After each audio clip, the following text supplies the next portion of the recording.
I'm glad you're still here because I'm still talking plugins. Yes, this is part 3 of a 3-part series talking about plugins that I use for guitar. Part 1 talked about a main rhythm track, and I showed you my plugin chains for that with third-party plugins, and then I replicated those tones with stock plugins. Check that out. The link is in the description. Part 2 took a look at that guitar part, which was actually doubled and then bust, and I created a plugin chain there as well on a Guitar Submaster. Very interesting. Check that out, part 2, if you haven't seen it. But today we're talking guitar solo. I'm going to pick apart the plugins that I'm using on one of my guitar solos in this track, and I am using third-party plugins, but then I replicate that using stock plugins to see if we can come up with similar results. Can we? Well, tune in to find out. And we're going to be testing that theory with this.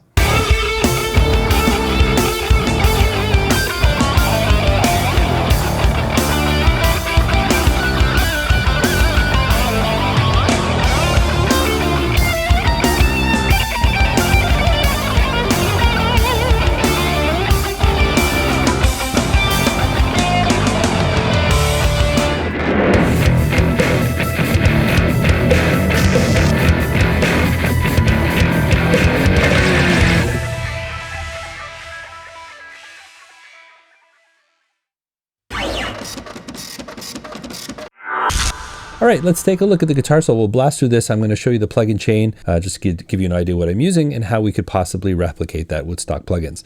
To start, here's the solo as I mixed it originally.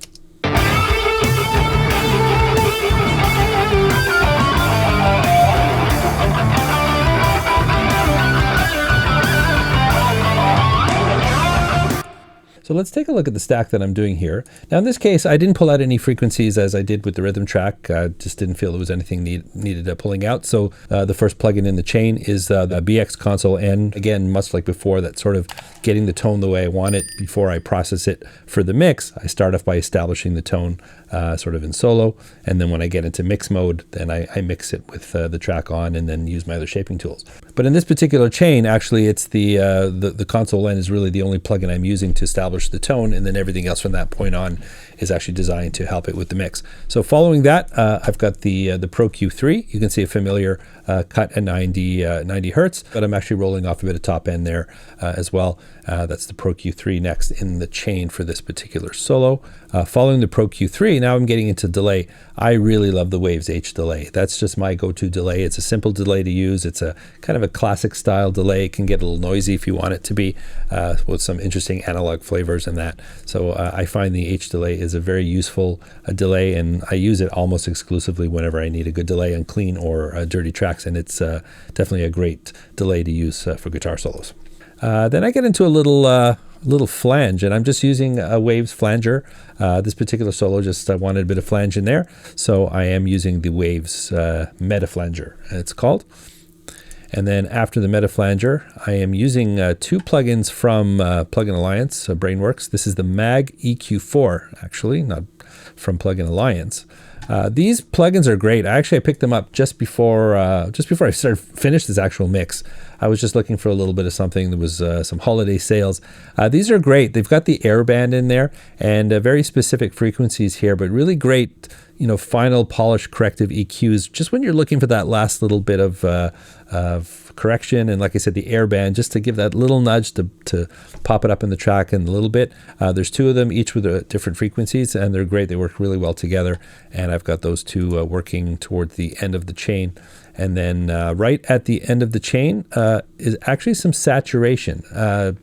Adding saturation to a already saturated guitar, I didn't on the rhythm tracks, but for the solo, I'm using Denise God Mode. Actually, this is a plugin that I have reviewed here on the channel, so I'll make sure to include a link to that one in the description. But adding a little touch of saturation, there's a whole bunch of saturation plugins on the market in different ways you can achieve that. But in this particular case, it just creates a little bit of extra articulation for the solo, and I'll solo it here just so you can hear it. I'm going to take off the saturation and play it.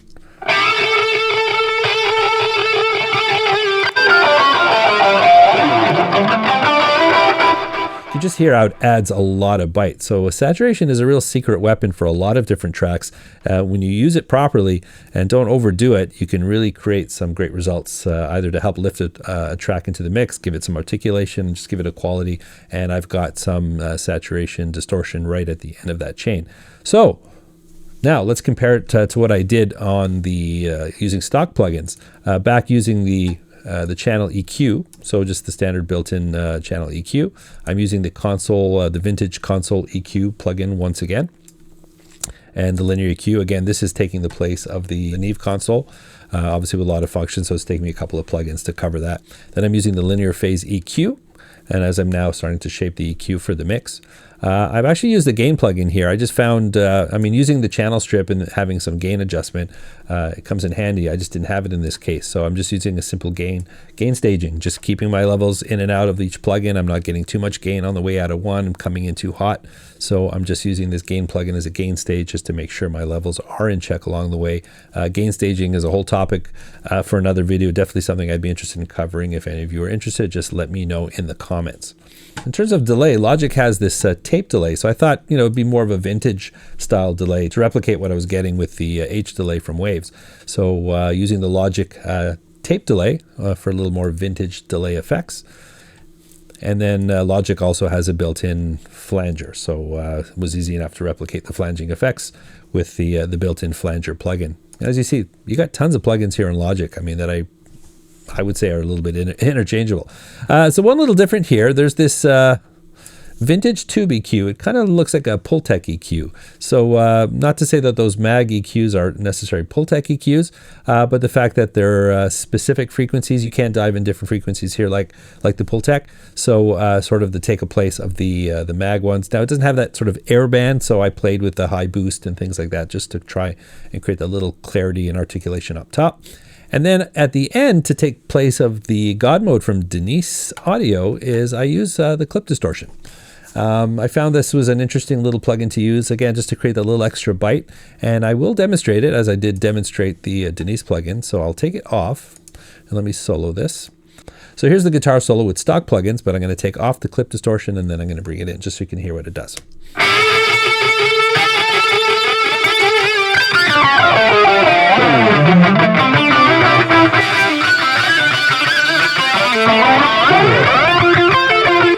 So you can really hear what it's doing there. It's actually helping it a lot. There was a bit of noise and junk in there as I was struggling to get that solo to sound like the third-party plugins, but that was just sort of the last little wrap on the top. It just smoothed it out, made it more bold and thick, and really like what it did there. So definitely look at your built-in distortions and things like that to take the place of saturation if you just don't have a saturation plugin.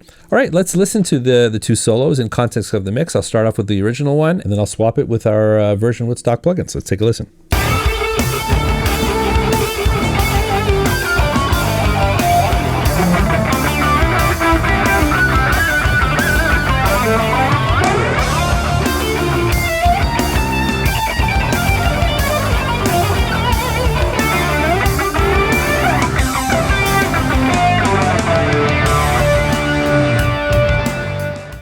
So not exact, but definitely in the ballpark. If I spent a little more time, I could probably EQ it a little bit closer and get them even closer together. But I have to say, using stock plugins, if I hadn't shown you the one before, I don't think you would have really said, hey, that doesn't sound good, unless you just don't like it in the first place. But honestly, comparing the two together, they're not that radically different. And I think if I had spent more time with it, I could probably get it even closer. So I think it's a good example of how using stock plugins, you can get away with using everything that you've got that came with your DAW. You don't have to jump in and buy plugins. Now, I love plugins, and there's a lot of third-party developers that create features that are just not available with plugins in your DAW. But I think if you master the ones that you have in your DAW, it'll really arm you with knowledge you need to help to discover and decide what other plugins you're going to need to add to your toolbox just to help you enhance your mixes and bring them forward. But I think that's a really great example that stock plugins can really get the job done. Well, there you have the conclusion of part 3 of my 3-part series on guitar plugins. I certainly hope you found that informative. Looking at the guitar solos today, in the previous videos, if you missed them, I had the main rhythm guitar where I had a stack of plugins there on a doubled guitar part. Those two guitars were bussed together, and then I had a plugin chain that I put together there. That was for part 2 of this series, and here in part 3 on the guitar solo. If you missed any of the other parts, please check them out. I will put them in the link in the description below. If you have any comments, if you have any questions, any thoughts, please leave them in the comment box. Would love to hear from you. If If you're new to this channel, I hope I've earned a subscribe. I've got a ton of content on this channel, many revolving around this home studio geared to the home studio enthusiast, with videos to hopefully help make your home studio life better. So just click that subscribe button and come along for the ride. If you really want to support this channel, I am on Patreon. Links to everything I've discussed and some things I haven't are in the description below. And above all else, I hope I'll see you again in another video. As always, if you have any questions, let me know in the comments. And please like, subscribe, and ring that bell to stay up to date. Remember, you don't need a band to rock and roll. There are a lot of great musical projects you can do by yourself, right from your own home. I hope to see you again next time.